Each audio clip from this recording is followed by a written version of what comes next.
Reggae just extra with Ras Vexation of a Dennis. soul is vanity.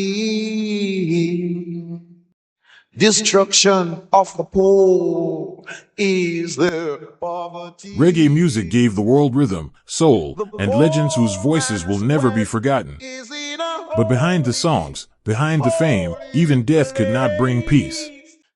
Family feuds, shocking betrayals, and fierce battles over legacy tore through the funerals of Jamaica's greatest stars. Why do you From Peter fight Tosh's each mother fighting other? desperately for her son's final resting place, to Bob Marley's funeral igniting a national scandal, and Toots Hibbert's final rites halted by missing permits. The stories are as heartbreaking as they are shocking. Then your My name is Ras Dennis, will and be I urge the you to stay same. tuned as we dive deep into the most emotional, dramatic, and unforgettable disputes behind the funerals of Peter Tosh, Bob Marley, Bunny Wailer, Eddie Fitzroy, Sugar Minott, and Toots Hibbert.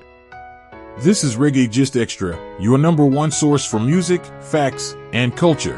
This is Reggae Gist Extra, your number one YouTube channel.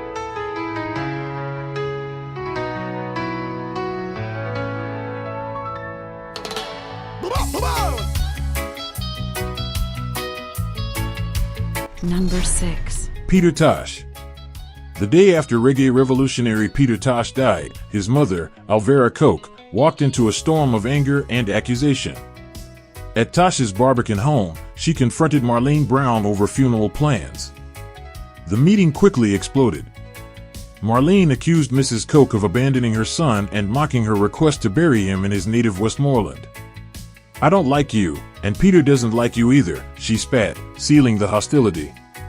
Marlene had arranged to bury Tosh at Dovecot in Kingston, but the Prime Minister's office intervened. Legally, she had no right to the body. Tosh would follow his mother's wishes and be buried in Belmont, Westmoreland. Marlene sneered at the site, calling it a pigsty, but Mrs. Coke fiercely defended it. Tension soared further when two men claiming to be Tosh's father appeared at his National Arena viewing. One sided with Marlene, the other, confirmed by Mrs. Coke as Peter's true father, brought old family wounds to the surface. The drama escalated when Marlene reported surviving an ambush at her driveway, four gunmen, M16s blazing, before fleeing. Despite it all, Peter Tosh found his final rest at the Peter Tosh Mausoleum on the grounds of his childhood home.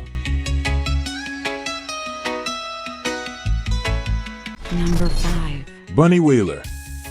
The dispute over Bunny Wailer's funeral and estate involved his children, his elder brother Carl Livingston, and longtime manager Maxine Stowe, wife of Sugar Minott and a niece of Sir Clement Sir Coxon Dodd.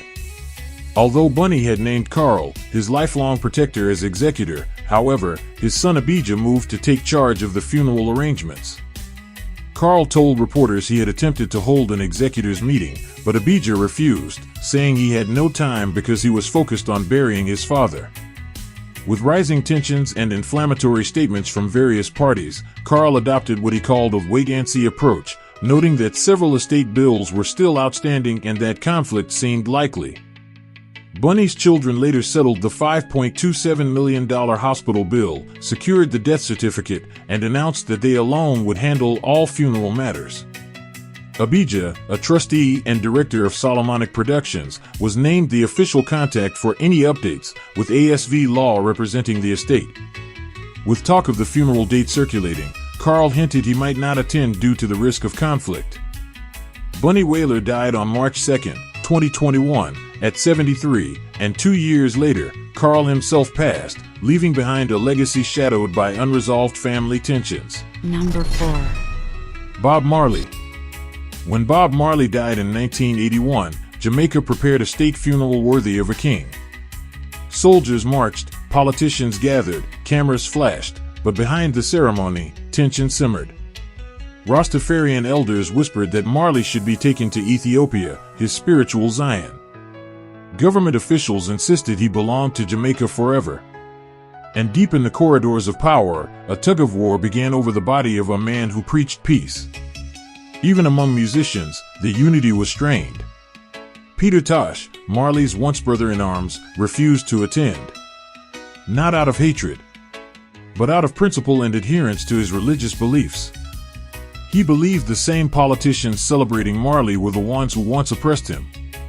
His empty seat became a symbol, a silent protest louder than any speech. Then came the Great Estate War. Because Marley left no will, his empire, the music, the money, the legacy, became a battlefield. Lawyers circled. Business partners surfaced. Family members fought for their place in history.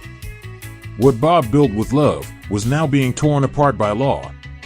And the most shocking drama came decades later, in 2005, when Rita Marley revealed a plan that sent shockwaves through the Caribbean. She wanted to exhume Bob Marley from Jamaica and rebury him in Ethiopia.